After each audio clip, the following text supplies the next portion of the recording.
we're going to go through a bunch of videos here. I've got some stuff from the actual press conferences as well, because as you know, we delve through it all, so you don't have to. We got a part story from TVNZ, a part story from News Hub, and we'll have a look at the, I don't know how you feel about this, Chewy, but to me it kind of feels like, and I think I tweeted this today, I tweeted it, see? That if there's not a significant surge to the Greens, I think this might be all she wrote. This could be the death knell. So we call it death knell, whatever it is. Death knell. Could be. Although, we accept the idea that if the left votes, the left still wins, but Labour is doing everything they can to stop the left from voting. All right, here's a bit of a crash course from News Hub. Tēnā tātou katoa. Good evening. Kiri Allan has resigned as a minister after being arrested for a late-night car crash in Wellington. The now former Justice Minister was charged with careless driving and refusing to accompany a police officer, and issued an infringement notice for being over the legal alcohol limit. Her shock departure has left Labour fighting for the public's confidence just weeks out from the beginning of the election campaign. Political editor Jenna Lynch begins our coverage.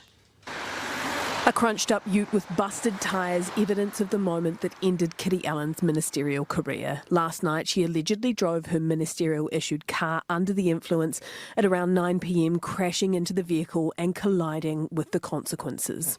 Retaining her ministerial warrant was untenable, especially for a Justice Minister to be charged with criminal offending. The PM got the dreaded call an hour after the crash. While her actions are inexcusable, I was given information that she was experiencing extreme emotional distress at the time of the incident. My initial concerns last night were for her immediate safety and well-being. Last night, the details fuzzy. I couldn't speak to her directly last night, but there was some suggestion that she may have said that she wasn't driving. Daybreak, clear light, clear facts, she had to go, offering... So all that information you've seen from Chippy so far was in the 9:30 a.m. press conference. I'm going to show you some footage from the afternoon one. I'm not saying that therefore it's going to be that different, but there was some misinformation between the parties in the first one, but that's all from the first time he spoke today. Her resignation in a message to the PM just before an early morning phone call. That was a difficult conversation. She's clearly not in a good space. Kiri Allan has been openly struggling with her mental health. It all came to a head yesterday. Obviously, I'm very sad for Kiri. Kiri is an incredibly talented person who clearly has been battling some demons and has not won that battle.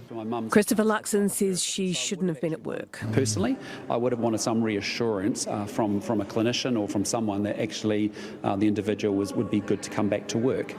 I wonder, and I was wondering this today, right? You know how Uffindell appears to be a violent teenage offender? I wonder when he found out that if there was a clinician in family violence and stuff that spoke to Luxon to make sure it was all on board. Or I wonder if it was fine for Luxon to make a decision based on his beliefs and his thoughts there. It feels a little bit snarky, for want of a better word, Chewy. Well, we've seen other, I'm struggling to put my finger on it, but very much a statement of, I've asked him for his reassurances and they have been provided. Yep. Is I'll take him at his word, is something that is often bandied around. The fact that that Chris Hipkins' lack of judgment is apparently not taking one of his senior ministers at her word that she was fine. Now, we've all been in that situation where you go, yeah, I'm fine, and you're not fine. But you can't go, well, you say you're fine, but I need a note from your doctor. I think that, though, what this may do is this, think about Todd Muller, right? Todd Muller was the leader of the National Party, had a mental health episode, fell over, and he resigned. This is not, I'm not going to say it's not uncommon, but this has happened before, mental health issues. I think, though, what you might find is that this is obviously incredibly serious, obviously for Kiri Allan, but also in the context of, potential, and I say potential because innocent until proven guilty, yada, yada, yada, potential criminal activity, is that this should bring into all political parties a new way of doing things around mental health. So I actually don't disagree. The thing is, I don't disagree with Luxon, but the difference is Luxon's saying, well, I would have, and that's horse shit. But what he should be saying is, from now on, I think we should. Like, if he had said it that way, no criticism, because I actually think this will bring a new way of doing things when people have sort of mental health issues within Parliament. But to try and sell the idea that, this is what I would have done, which is complete and utter horseshit, is a bit sort of snarky to me, and point scoring around someone's mental health at the moment. I think he's weaponized it at the soonest opportunity as well, while making all the right noises, his concern for Kiri Allan and all of that. But he's turned it around immediately and pointed it at Chris Hipkins' judgment, which is politicizing the whole thing. And I think you bring up Moller, that's the comparison. Now, he had a very public meltdown as leader, and Ardern was asked for comment, and she just basically went, "It has nothing to do with us. We're not making any comment. I wish him all the best." That's it. The other thing is it's a night and day difference. I'll show you a comment later on from Brooke Van Velden as well. First thing this morning, where she was questioning Chippy forcing, and I think she does use the word forcing her to come back to work too early, and we're going to just negate that as well. We'll keep going with the story, though, to make sure we get to the end of it. We're not going to the whole story, but to the end of the segment. Don't believe that mental health should disqualify someone from employment.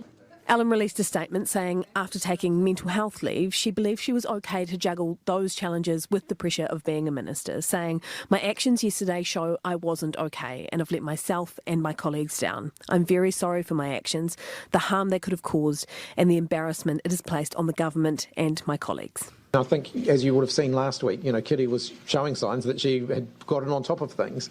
I think, it's a terrible set of circumstances. A terrible set of personal circumstances, leaving Hipkins with a dreadful political circumstance of his own, losing another minister 6 weeks out from the election campaign. That really hasn't been a part of my thinking at all in the last few hours. And this is first thing this morning, right? Right. This is 9:30 this morning, so that's probably true. The afternoon conference, he had a lot more details on that. So some people are looking to these comments going, well, what do you mean? I don't believe you, it can't be. But this was like 9:30 this morning, so fair enough. The ministerial house of cards has been tumbling all year. Jacinda Ardern was first to fold, resigning. Something about this, and TVNZ actually spells out 9 ministers that have gone. I kind of feel like, and tell me if I'm wrong, Chewy, tell me if I'm wrong, chat, I kind of feel like there's 3. And they're the ones that are the embarrassing ones. Someone resigning, or someone going to another party, or someone leaving, like in the TVNZ story, I think it talks about our local David Clark choosing to leave, is very different from the 3 ones that I'm not saying 3 is okay, but I do wonder if there's a bit more of a beat up for the numbers being terrible when several of them have just decided to move on, which doesn't seem to be as bad. Because you always have like a rash of them, of people just basically making the decision at the start of the year, am I going to contest this election? Yeah. I know Nationals had a couple as well, but yeah, it's I think you're right. The embarrassment, the caught out in a lie, or this, or the shares, or the cabinet handbook. So there's the shares, the cabinet handbook, and there's this. I think are the 3. Not defending it. I'm just saying I think there's. Well, just check that I'm not missing one. In January, Hipkins barely had a month at the helm before more started to crumble. Stuart Nash was sacked come March following breaches of the cabinet manual. Meka Whaitiri dealt a body blow, defecting to Te Pāti Māori in May. Much. Michael Wood fell in June over his shares scandal, and now Kiri Allan. So Do you have the confidence of the public? They elected us. But again, shuffling the cabinet deck chairs. Ginny Anderson will be the new Justice Minister, while Kieran McAnulty, man of the regions, will take on regional development. Barbara Edmonds picks up Associate Finance, as well as Revenue, relinquished by David Parker a week after the PM killed his wealth tax. Do you believe that Labor has a chance of winning this year's election now? Yes. How can you show the public that you've got it together? Good line here. Well, just watch me. Everybody is watching. Strong. So I don't think it's as, like, it's not good losing ministers, but TVNZ lists 9 of them, including the ones that are choosing not to go back. So I don't know. It just it feels that this is serious. It also feels like as there's points being scored.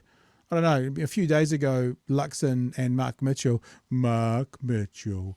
seemed to want to not point score sort of around a tragedy while still point scoring. And this time it just seems that it's a free hit. We'll just take it. There doesn't seem to be any mitigating factors at all. Someone in the text mentioned that even Jenna Lynch called him out about it later in that article. That's all we're going to watch from that article. I haven't seen the rest of it. So, yeah. So we've got a TVNZ one to show as well, Chewy. But do you want to throw anything in there before we go to it? Yeah, Rob Burney with the right-wing attack line of why didn't a doctor sign off on her returning to work is insane. That's not how it works. Yeah. Absolutely. Some clarification from DIY Guru there. To be clear, Kiri Allan wasn't charged with DIC because she was under the legal limit but over 200 milligrams, which is a misdemeanor. Can I just say, right, I'm just going to say this really clearly. These are all allegations. Now, I'm not saying that because I'm naive and I'm defending them. I'm saying that because there is a legal process to follow where everything is alleged. You heard in the news story they said allegedly drove her ministerial car. This is all allegedly and what's been reported. So that's how we need to talk about it, only because there are legal inferences to do with what happens in a courtroom. So just to put that out there for this comment as well. Yeah, I think that clarification meant, there was a difference, as you said, between the early morning press conference and the later one, the clarification of what the charges were, and it wasn't resisting arrest, it was refusing to go with an officer, and yeah, that one I just mentioned there.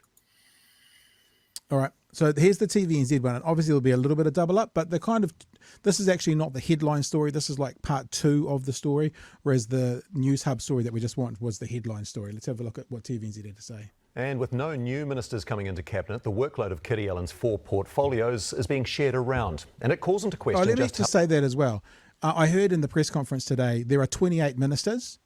Now there's 26. So sharing around those portfolios, it's not like all of a sudden the ministers that are there have got 10 times the work to do. It's gone from 28 to 26.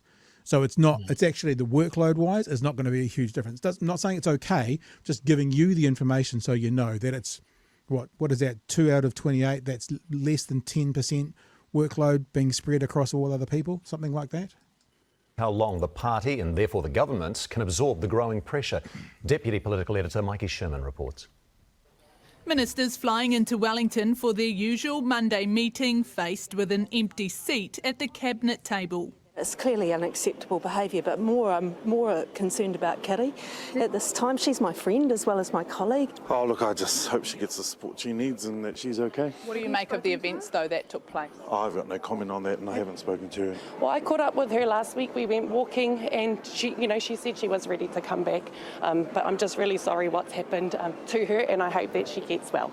The party will also be feeling the pressure. I think in the voters' eyes, parties always are guilty by association when one of their representatives violates public integrity or ethics. It's the 9th ministerial exit for Labour this year. Jacinda Ardern retired in April. Ministers. So I'm not saying that TVNZ's been disingenuous here, but for me, you can probably put Mika Whaitiri in there as well, but although that's a choice to go somewhere else, and there was some conjecture around did she chuck her toys because she didn't get her way, but really there's 3. There's 3 that are the ones that are concerning. Again, not to minimise there shouldn't be any, but 5, 6, 7 or 9 is not the concerning number. It's 3 really. Yeah, it's factually correct. But they're trying to tie together a narrative here. Yeah. So here we go. Clark and Opito Seal will leave at the election. So they've all retired. And under Chris Hipkins, Phil Twyford was demoted. Mika Whaitiri quit the party. Stuart Nash stripped of his portfolios. Michael Wood resigned. And now Kiri Allan. The Labour caucus and cabinet do look down and out at the moment. They are shocked by this. Obviously, I think they've lost their mojo. Constant turmoil leading to growing frustration. Minister, how disappointed are you in what's happened today? Happens. Sad for her, but untenable for her to continue on, so there's not much else to add to that. With less than 3 months until the election, every crack and chink could cripple Labour. Here we are yet again, another week, discussing drama and personnel issues within the Labour government. It's a Labour government. It is not focused on the New Zealand people. A government under increasing pressure to get its house in order. So there you go. You get to see all the little headlines that I watch. So there's lots to talk about. I want to show you some of the stuff from Chloe Swarbrick speaking with Brooke Van Velden this morning on breakfast, just as it was breaking. I also want to show you a few things from the press conference. But right now, let's just see if there's anything you want to add in. I do want to talk about what this means for the election. I do feel like that this, I mean, I've said it the whole way through. I'll continue to say it. If the left votes, the left wins, without question, still continues on. But I also think that the left are the fractured group that also run away from voting if it's like they get slightly offended, they take off, they run to the hills, and Labour is making it very difficult, I think, for many to go and want to get behind them, because the narrative that's being painted, fair or not, you can see how it would stick by the National Party. You know, the whole chaos thing, you can see how it would stick in people's minds, Chewie. Yeah, the National Party that's had 7 leaders in 7 years. Yeah, but that's the narrative, you see. The narrative's been pointed the other way. It's like we talked last week about the narrative on youth crime. National has made it stick. So remember, this is a game on some level. I don't want to minimise it like it's a fun game, but politics and perception is reality so often. And this is a game, and they're playing by the rules of the game.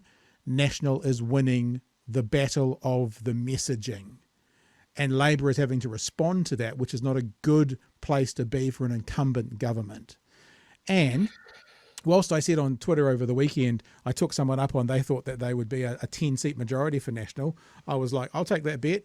Shit, I'll give you 2-1 on that bet. Any day of the week, if you think it's going to be a 10-seat majority.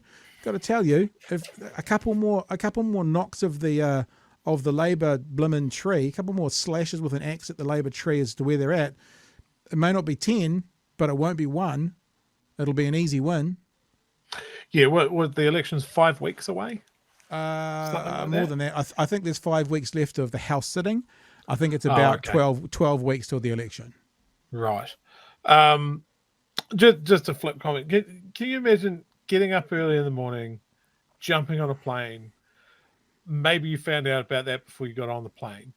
Maybe you were hit with it coming through the gates. I don't know about you. Early morning flights are the worst. My brain's not even working. Yeah. But to run the gauntlet of media straight away and come up with a coherent statement on the spot, Jesus. There's been a couple of comments on in the chat about dirty politics, that this is literally a tactic straight out of it. Pouncing on a weaker member of the party and just grinding away until they break. I encourage everybody to read Dirty Politics. It's enlightening.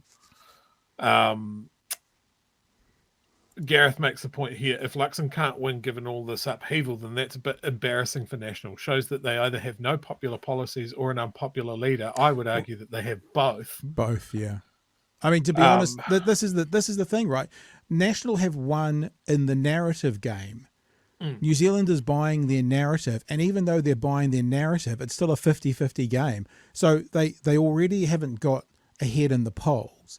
And remember, I think it's pretty fair, maybe I should do some research, that the Greens, for example, typically pick up a seat after the election, and the Greens don't poll as well leading up to the election because 22-year-olds don't answer poll questions.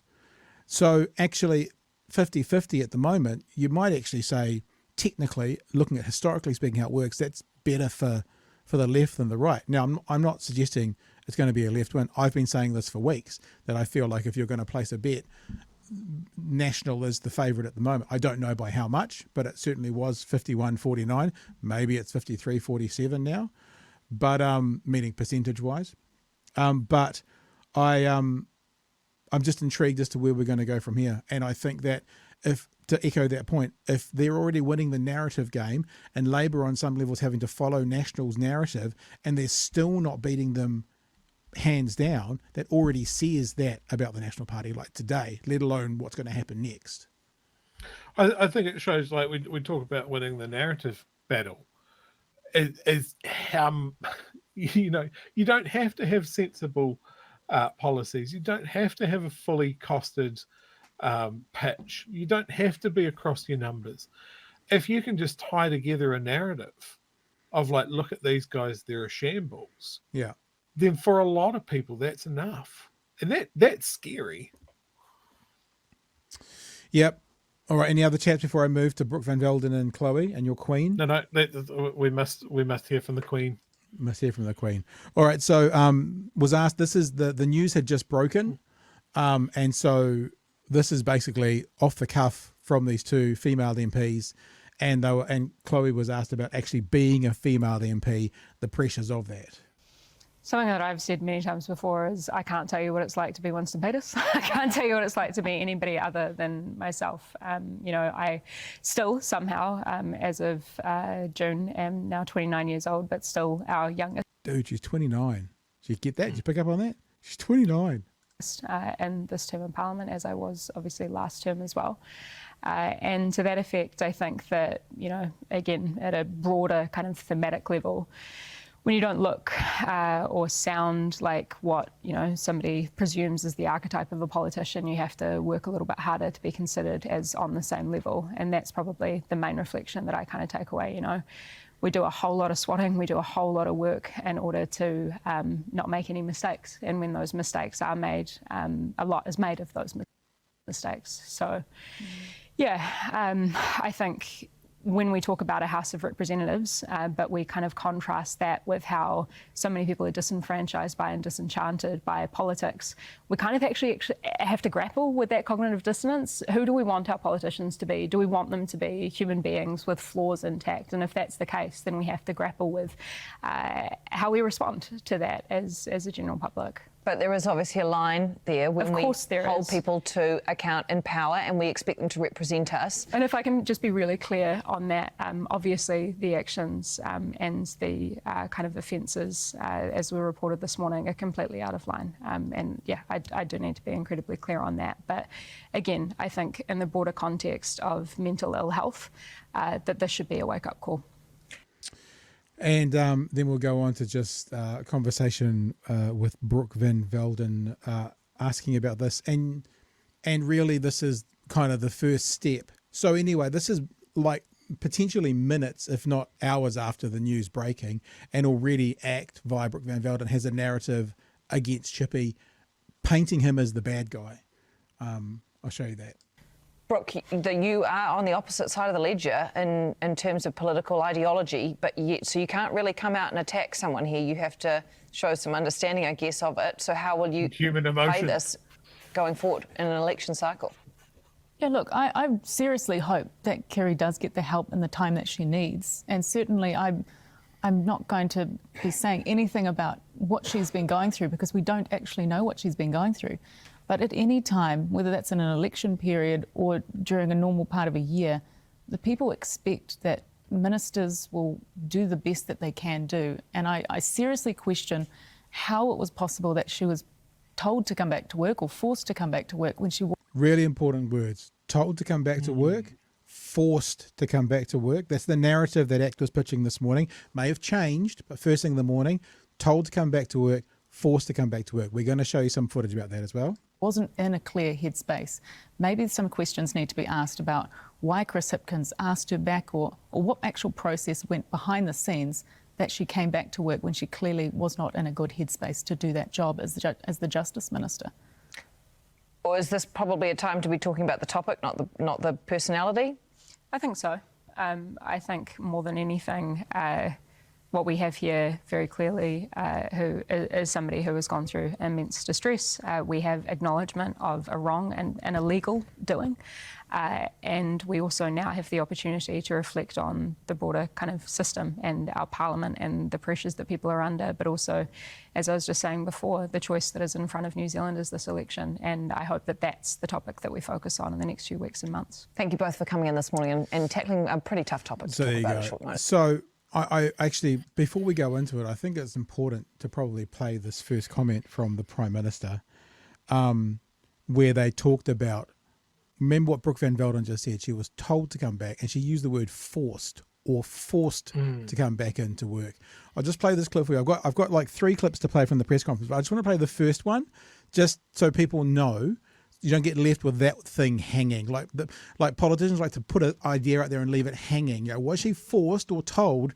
Well, this is what the Prime Minister said today about that. Prime Minister, did Kiri Allan come back to work too soon? She was offered more time off and indicated that she wanted to get back to work. What impact does this have on the Labour Party, given that we're only 3 months out from the election, and how worried are you? Ultimately, this isn't about me or about us, it's about New Zealanders, and they want to see us focused on cost of living, on law and order, on the issues that matter to them, and that's where our focus will be. You're not paying any attention that we're 3 months out from an election? Of course, politics matters, but actually I think what New Zealanders want to see the government focused on are the issues that are important to them. Why did you just take... So there you go. Very clearly she was offered more time. So not told to come back, not forced to come back. Kiri Allan was offered more time and she said she was good to go. But the narrative from Brooke Van Velden this morning will be in the media scape. It will be getting clipped and used, and those words it's are the now same out there. narrative that Luxon's going for as well, Yep. questioning Hipkins' judgment. So yeah, you can see the narrative that they're trying to tie together there. It's shit. It's politics, but it's just so shit. I really feel for the woman behind all of this. I feel for a lot of people it'll just get lost in the game of a pre-election political landscape, but that's someone in crisis. Yeah. And who was it that says there? A row here. Kiri Allan's obviously a very dark space, and I hope the media don't chow down and push her over the edge. Yeah, I have a very real fear about that. I mean, by all accounts, she was an excellent minister. The story of her getting her cancer diagnosis and having to deal with earthquake and a tsunami on the same day is just mental. There's not a lot of people that could fucking manage that. And then there was the partnership breakup, and then so and obviously something happened over the weekend. There was an episode of what I don't know, but that seems I don't know. Sent you to a space, a dark space. If you can come back from this, but if someone can, I certainly hope she can. This is the podcast. Sorry, the press conference from the afternoon. There was a moment in this that I thought Chippy also did. It was very strong. Like I watched it and I was just like, question answer. Then there was a moment where you kind of went, bit of steel, a bit of pucker in there as well. I'll show you this bit when he was being asked about, how can you possibly win this thing? Do you believe that Labor has a chance of winning this year's election now? Yes. Why? Because we're just getting started with the campaign, and there's a lot more that we have to offer in the forthcoming campaign, and I'm looking forward to the opportunity to set that out. How can you show the public that you've got it together? Well, just watch me. Strong, yeah? Strong, like boom. And I'm not saying that, that it's as simple as that. Now they're back in the driver's seat, but it was a strong message. One other thing that I'll play as well now, this is another, it's only 60 seconds, but the questions around mental health in the workspace. I think that Chippy made a really good point about workplaces in general and what should eliminate people from a workspace. See, none of this was shown in the sort of 4-minute news clips. That's why I want to bring it to you so you get a full context of what was being talked about. So this is Chippy talking about mental health in the workplace. And I think this is strong as well. This is a really impassioned, accurate, strong position to be taking. Forget about Kiri Allan, but just about mental health in the workplace overall. Minister, do you see these questions that go to the heart of your political judgment to bring her back? Do you see these as fair game, or is it a bit unedifying, less than 24 hours after a pretty serious incident with somebody that, has mental health issues? I like to think right the way through this that I have handled the situation fairly, with compassion and with respect. I don't believe that mental health should disqualify someone from employment, and it shouldn't disqualify someone from employment in this building, and it has not done in the past. I think what is important is that people are supported. I believe that Kiri has been supported here, and wherever she has needed time off, we have given her time off. I have given her time off. In fact, I encouraged her to take more time. So that's just re-echoing those points, not specifically responding to Brooke Van Velden, but this idea about her being forced back. Ultimately, people can make politics of this, which appears to be what they are doing. I think they should think about the message that sends to other people in New Zealand who are struggling with their mental health. Yeah. If the message is that someone who confesses or reveals that they're struggling with mental health should be immediately sacked, I think that's going to make the problem worse rather than better. The politics of this, sorry, just to be clear? Well, the people who are suggesting that she shouldn't have still been in the job. There's a way to manage that more. There you go. So strong, yeah. But I'm not saying strong. I'm hoping not that I'm just trying to say. So he got political points. I mean, literally a strong message to people out there in the workplaces, bosses who have got people working for them with mental health issues, people with mental health issues in the workplace. A strong answer. Like good. Well done. Yeah. No, absolutely. But still. So God, now let's have a look at that because we get to pontificate a bit now, Chewy, is what this means. Like, what does this mean for the election? What does this mean? Like, I tweeted today that I thought that if we don't see a fairly significant swing to the Greens, in other words, picking up what Labour's going to lose, so what's going to happen now is either people will drift away, some 1%, 0.5%, 1/10 of 1%, I don't know, but this will turn some people off Labour. If it doesn't turn them on to the Greens, it's going to be very problematic for the left coming up to this election. Yeah, no, I agree. We've spoken in the past about how you've always got the middle of your support that's never going to change. No matter what goes on with the party, always vote Labour. And then there's the sliver on the right-hand side of the Labour Party, and then there's the sliver on the left-hand side of the Labour Party. I think this and the other things that have gone on over the last couple of weeks will drive more people to the right and more people to the left. It's going to shrink Labour's share, definitely. There's a portion of the electorate that want to vote for the winner, whether they agree with them or not. Really, for sure. It's almost like if you pick the winner, you win the prize. Prizes. You get to say, I voted for them, even though they're ruining our health system. I voted for them. Yeah, it's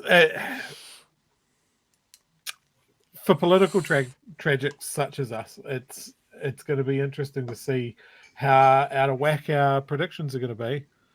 Am I still hanging my hat on Greens at 15%? Who knows? Stay tuned. Yeah. I just think that, I don't know. I for me personally, I feel like that this is. I feel like it's going to be like the gradient has just got a little bit steeper up that hill. That's what I'm saying. I mean, we all know you can still make it to the top of the hill, even though it gets a bit steeper. It's got a little bit steeper. That's how it feels today. Because what's happening, unfortunately, is that, and I say it like this, whether their narrative is fair or not, the right narrative about the left is being proven in the eyes of the public correct. Now, whether that's a fair narrative or not, it's kind of irrelevant, but it's sort of being proven. And we all know, and I've said it before, and I say it over and over again, that the right do politics better. The left are more fractured and are more apathetic. And at some point, people who like to vote for the winners will believe the narrative enough. When I say some people, when I say people will, a sector of the voters will go, oh, there's no point. What's on TV? Yeah, that I worry about. Because, I mean, we see that in the local body stuff, right? People think it's not important, and then you get the terrible turnouts and the terrible candidates because of that. You get terrible governments when people aren't invested in it. That's why when it was a close race, it was like, hey, every vote counts, and you can't just point at it and go, well, your vote doesn't matter. It matters more than it's ever done. I still think that's the case. For sure. I think what this has put a real edge on is James Shaw's comments that the wealth tax is a bottom line for the Greens. Yeah. And that they'd be happy to sit in the crossbenches if Labour isn't going to come to the party. That threat becomes a lot heavier now, doesn't it? Yeah. Yeah. But I mean, the thing is, because Labour would be looking at that going, shit, we need all the help that we can, but we've stuck a flag in this and said that we're not going to do it. And now we're in the position of having. See, that's what made it such a dumb. Why would you rule something like that out? Just, yes, National were always going to smack you around with it. But as we've seen now, even when they ruled it out, National are still smacking them around with it. Luxon said today, I bet the wealth tax is back on the table if they get it. So why rule it out? Yeah. Or more to the point, just fucking do it. Why- Because if you're but afraid of National doing it, they're already doing it. But why rule it out? Mostly, like I've said a dozen times, because it's a popular policy. The majority of New Zealanders want to see us in, so why rule it out? So James Shaw can now hold Chippy's feet to the fire and going, come on, man. Come on, you know it's a good idea. You know the people want it. And you need our help. You know that I've said I can't vote for a party who has actively said they'll sit cross benches? Yeah. The Greens haven't said that. The Greens have said we may have to consider. You sure? No, they've said we may have to consider. Okay. Whereas Top has said when we get in, we are sitting across the benches. There's a difference. I don't think the Greens will sit cross. If there's a chance for the Greens to form a government with Labor, I don't think they'll sit cross benches. I just don't. But and they haven't said it like Top said it.